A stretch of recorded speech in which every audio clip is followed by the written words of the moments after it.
Hi everyone, welcome to On the Other Hand. I'm Ariane Zurcher, and today I'm going to be demonstrating the blanket stitch. Someone requested this stitch months ago, and I thought, well, it's not a stitch I use, and so I felt like maybe I was just gonna wait on that one.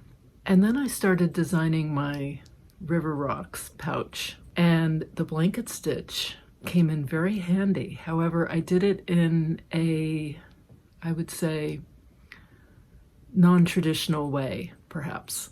So I'm going to demonstrate the blanket stitch as it's done traditionally, as well as a couple of different ways it can be applied, which many of you may already know all about, and this will be sort of ho-hum. But to me, who never has used the blanket stitch, or very rarely, this was a new adventure and a lot of fun. Don't forget to hit the like button, click on that subscribe button and the little bell that pops up for an email notifications. I love hearing from you, so leave me comments in the comments section. Pick up a needle and some thread and come and stitch along with me. Okay. I'm using a Silk and Pearl Morning on the Sun and 24 chenille. I'm going to come out the top. This is where I want the horizontal part going around the circle, and I want my legs to go inside. Keeping that stitch behind the needle. I'm going to just go in a little bit here.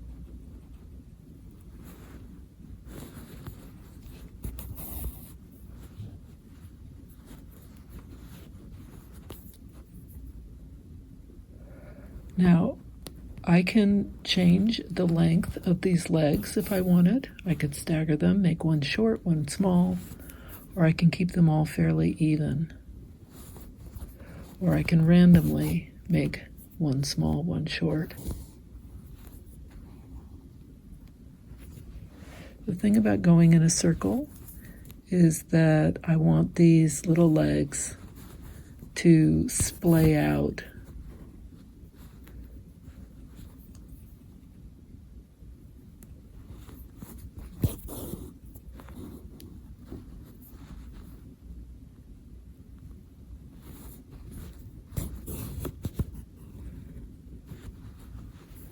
And I'm just going to keep going around.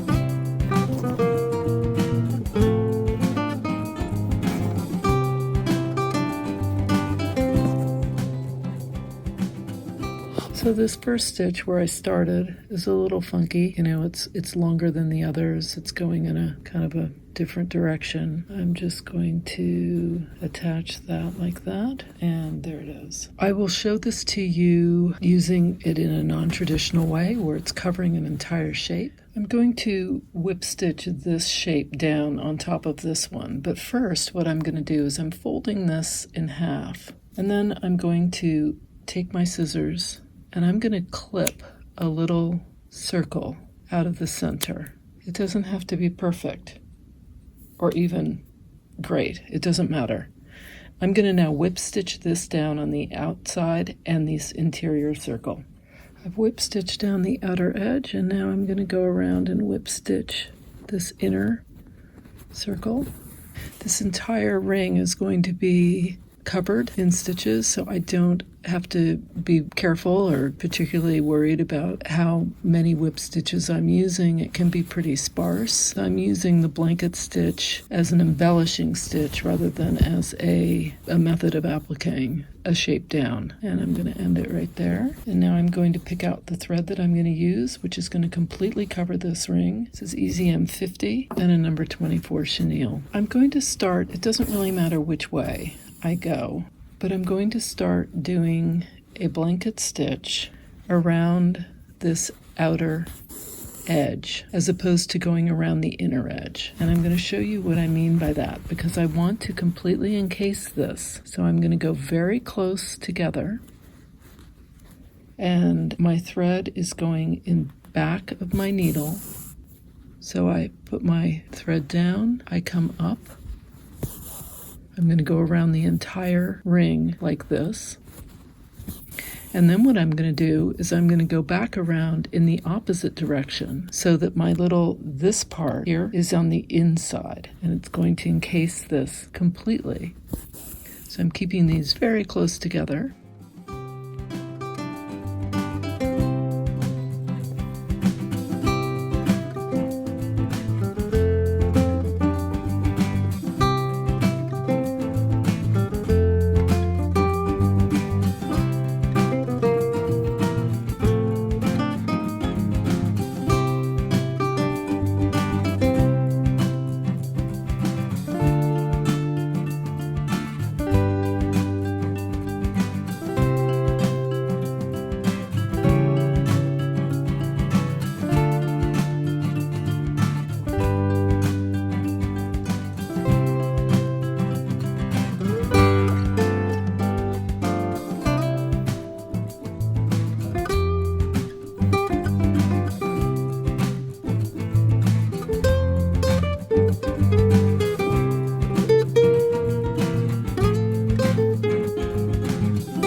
Because I've come full circle.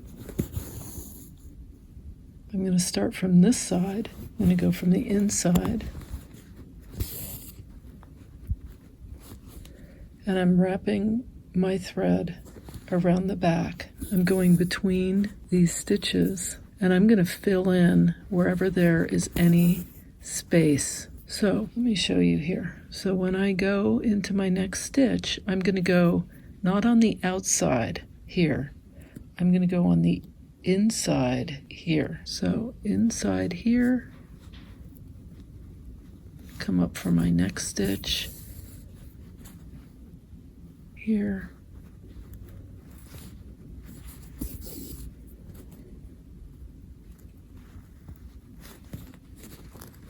In here. I want to make sure that this part remains on the interior. I'm just going to continue along in this way until this whole inside is filled in the same way that I did the outside. You can see what's happening here. It's really bunching up. It almost looks like I've stuffed it, and I didn't, as you know. You watched me.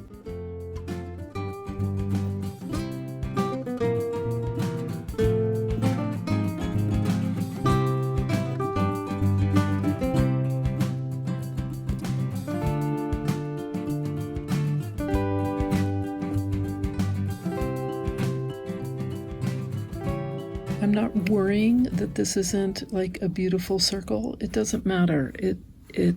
I mean, unless you really care about that, in which case you would be more careful as you were going around.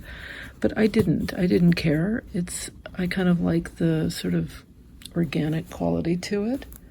It's kind of bunching out over here, and so it's an irregular. Now, if you wanted it to be a perfect circle, you would just be more careful in the way that you cut the wool and whip stitched it down and everything. You would need to just be more exacting than I was. But that's it. That is doing the blanket stitch, going in one direction and then repeating and going in the opposite direction so that it mirrors it and it completely encases this little wool piece, which I think is pretty effective and interesting looking. You can do this with any shape. It doesn't have to be a circle shape. It can be an oval or whatever you feel like. Someone asked me to pull back and so that they could see some of these pieces that I sort of throw together and practice on. I'll do a whole video on my process of putting these together and what I think about as I'm doing them. Here's one that I haven't really stitched much on. This is another one that I haven't done a lot of stitching on, and this one as well. So I'm going to do the blanket stitch in a very different thread. I'm using GIMP Grandma Moses and a number 15 Milners. I could have done a 18 chenille, but I find the GIMP is easier to thread on a 15 Milners, but whatever works, use that. Usually a Milners is done for a wrap, and this is not a wrap stitch. This is a typically would be a chenille that you would use. But sometimes with a more challenging thread, like GIMP, I'll just use whatever is gonna work best. All right, so I'm gonna do one more here, and then I'm gonna come back around, and I'm gonna do the other side. I'm anchoring my thread down here. I'm going to take my stitch in between here. I'm going to come up, pull my thread through, stick my stitch in, go up, pull my thread through, and I'm going to get the same look, but just going in the other direction. It's a mirror. Now, as you can see, because this is a cord and not a thread, it's much harder to get a really defined line. It's going to be less defined. It's more of a blurred line. And that's just part of the deal with GIMP. If you want a defined line, don't use GIMP, because it's not going to give it to you.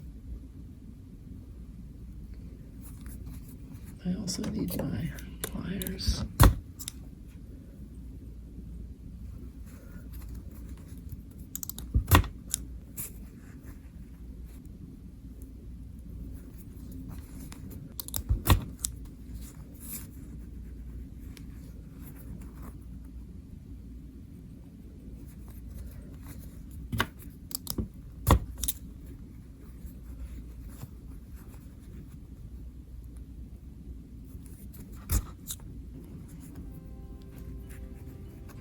There's the blanket stitch using GIMP. Here it is used to completely cover a shape, mirrored. And here it is using it in a more traditional method with the silken pearl. I hope you found this interesting. Thanks so much for watching. Perhaps you're very familiar with the blanket stitch, but maybe this made you think about it in a different way. I'd love to hear what you think. Leave comments in the comments section. Don't forget to hit the like button and subscribe button, the little bell that pops up. Click on that for email notifications. And don't forget to check out the description section where I leave all the links to where to get these various threads. Until next time, here's to exploring stitches.